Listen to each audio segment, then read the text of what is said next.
The Telltale Heart by Edgar Allan Poe. Read by Alexander Overland.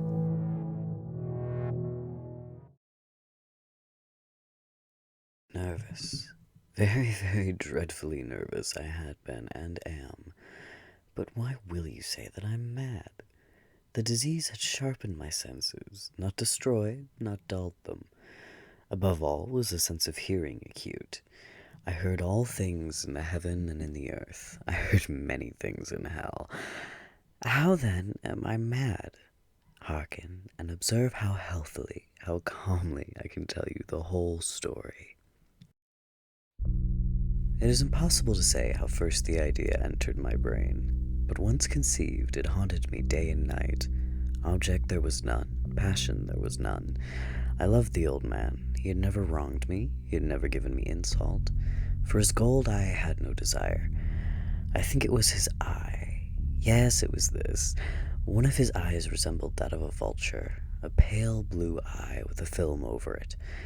Whenever it fell upon me, my blood ran cold, and so, by degrees, very gradually, I made up my mind to take the life of the old man, and thus rid myself of the eye forever. Now, this is the point. You fancy me mad. Madmen know nothing. But you should have seen me. You should have seen how wisely I proceeded, with what caution, with what foresight, with what dissimulation I went to work. I was never kinder to the old man than during the whole week before I killed him. And every night, about midnight, I turned the latch of his door and opened it, oh, so gently. And then, when I had made an opening sufficient for my head, I put in a dark lantern, all closed, so that no light shone out, and then I thrust in my head. You would have laughed to see how cunningly I thrust it in. I moved it slowly, very, very slowly, so that I might not disturb the old man's sleep. It took me an hour to place my whole head within the opening so far that I could see him as he lay upon his bed. Would a madman have been so wise as this? And then, when my head was well in the room, I undid the lantern cautiously, oh, so cautiously, for the hinges creaked. I undid it just so much that a single thin ray fell upon the vulture eye. And this I did for 7 long nights, every night just at midnight. But I found the eye always closed, and so it was impossible to do the work, for it was not the old man who vexed me, but his evil eye. And every morning, when the day broke, I went boldly into the chamber, and I spoke courageously to him, calling him by name in a hearty tone, and inquiring how he had passed the night. See, he would have been a very profound old man indeed to suspect that every night, just at 12, I looked in upon him while he slept. Upon the 8th night, I was more than usually cautious in opening the door. A watch's minute hand moves more quickly than did mine. Never before that night had I felt the extent of my own powers, of my sagacity. I could scarcely contain my feelings of triumph. To think that there I was, opening the door, little by little, and he not even to dream of my secret deeds or thoughts.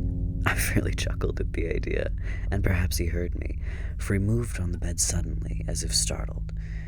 Now, you may think that I drew back, but no.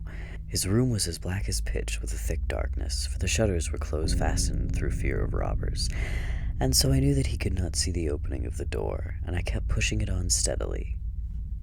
I had my head in and was about to open the lantern when my thumb slipped upon the tin fastening, and the old man sprang up in the bed, crying out, "Who's there?"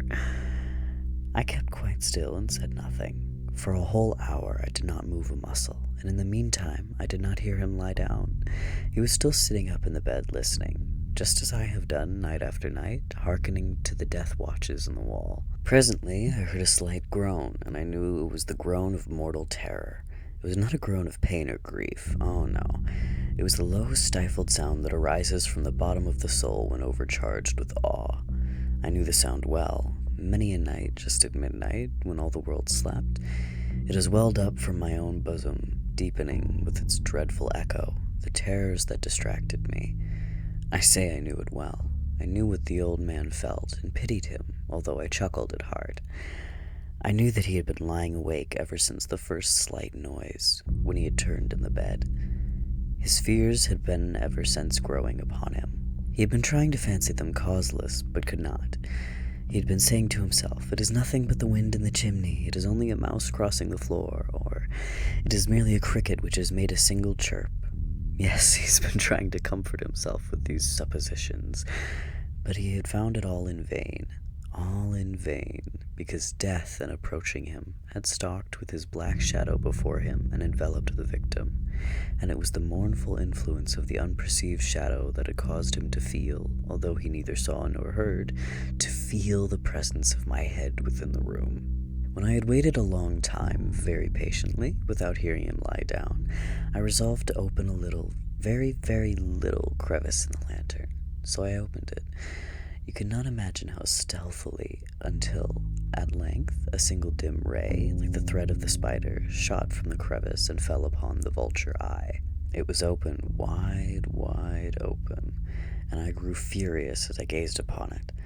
I saw it with perfect distinctness, all a dull blue with a hideous veil over it that chilled the very marrow in my bones, but I could see nothing else of the old man's face or person, for I had directed the ray, as if by instinct, precisely upon that damned spot. And now have I not told you what you mistake for madness is but over-acuteness of the senses? Now, I say, there came to my ears a low, dull, quick sound, such as a watch makes when enveloped in cotton. I knew that sound well, too. It was the beating of the old man's heart. It increased my fury, as the beating of a drum stimulates the soldier into courage. But even yet I refrained and kept still. I scarcely breathed. I held the lantern motionless. I tried how steadily I could to maintain the ray upon the eye. Meantime, the hellish tattoo of the heart increased. It grew quicker and quicker and louder every instant. The old man's terror must have been extreme. It grew louder, I say, louder every moment. Do you mark me well? I have told you that I am nervous, so I am. And now, at the dead hour of the night, amid the dreadful silence of that old house, so strange a noise as this excited me to uncontrollable terror. Yet for some minutes longer I refrained and stood still, but the beating grew louder. I thought the heart must burst, and now a new anxiety seized me. The sound would be heard by a neighbor. The old man's hour had come. With a loud yell, I threw open the lantern and leaped into the room. He shrieked once only. In an instant, I dragged him to the floor and pulled the heavy bed over him. I then smiled gaily to find the deed so far done. But for many minutes, the heart beat on with a muffled sound. This, however, did not vex me. It would not be heard through the wall. At length, it ceased. The old man was dead. I removed the bed and examined the corpse. Yes, he was stone dead.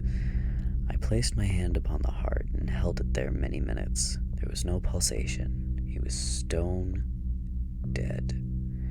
His eye would trouble me no more. If you still think me mad, you will think so no longer when I describe the wise precautions I took for the concealment of the body.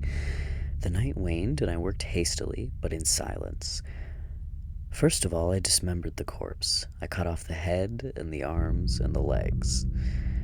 I then took up 3 planks from the flooring of the chamber and deposited all between the scanlings. I then replaced the board so cleverly, so cunningly, that no human eye, not even his, could have detected anything wrong. There was nothing to wash out, no stain of any kind, no blood spot whatsoever. I had been too wary for that. A tub had caught it all. When I had made an end of these labors, it was 4 o'clock, still dark as midnight. As the bell sounded the hour, there came a knocking at the street door. I went down to open it with a light heart. For what had I now to fear? There entered 3 men, who introduced themselves with perfect suavity as officers of the police. A shriek had been heard by a neighbor during the night. Suspicion of foul play had been aroused. Information had been lodged at the police office, and they, the officers, had been deputed to search the premises. I smiled, for what had I to fear? I bade the gentleman welcome. The shriek, I said, was my own in a dream. The old man I mentioned was absent in the country. I took my visitors all over the house. I bade them search well. I led them, at length, to his chamber. I showed them as treasures, secure, undisturbed. In the enthusiasm of my confidence, I brought chairs into the room and desired them here to rest from their fatigues, while I myself, in the wild audacity of my perfect triumph, placed my own seat upon the very spot beneath which reposed the corpse of the victim. The officers were satisfied. My manner had convinced them. I was singularly at ease. They sat, and while I answered cheerily, they chatted of familiar things. But ere long, I felt myself getting pale and wished them gone. My head ached, and I fancied a ringing in my ears. But they still sat and still chatted. The ringing became more distinct.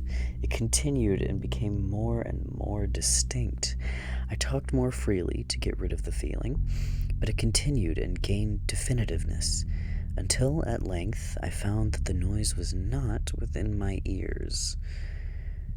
No doubt I now grew very pale, but I talked more fluently and with a heightened voice, yet the sound increased, and what could I do? It was a low, dull, quick sound, much such as a watch makes when enveloped in cotton. I gasped for breath, and yet the officers heard it not. I talked more quickly, more vehemently, but the noise steadily increased. I arose and argued about trifles in a high key and with violent gesticulations, but the noise steadily increased. Why would they not be gone? I paced the floor to and fro with heavy strides, as if excited to fury by the observations of the men, but the noise steadily increased. Oh God, what could I do? I foamed, I raved, I swore, I swung the chair upon which I had been sitting and grated it upon the boards, but the noise arose over all and continually increased. It grew louder, louder, and louder, and still the men chatted pleasantly and smiled. Was it possible they heard not? Almighty God, no, no, they heard, they suspected, they knew. They were making a mockery of my horror. This I thought, and this I think. But anything was better than this agony. Anything was more tolerable than this derision. I could bear those hypocritical smiles no longer. I felt that I must scream or die, and now again, hark, louder, louder, louder, louder! Villains, I shrieked. Dissemble no more. I admit the deed. Tear up the planks. Here, here. It is the beating of his hideous heart.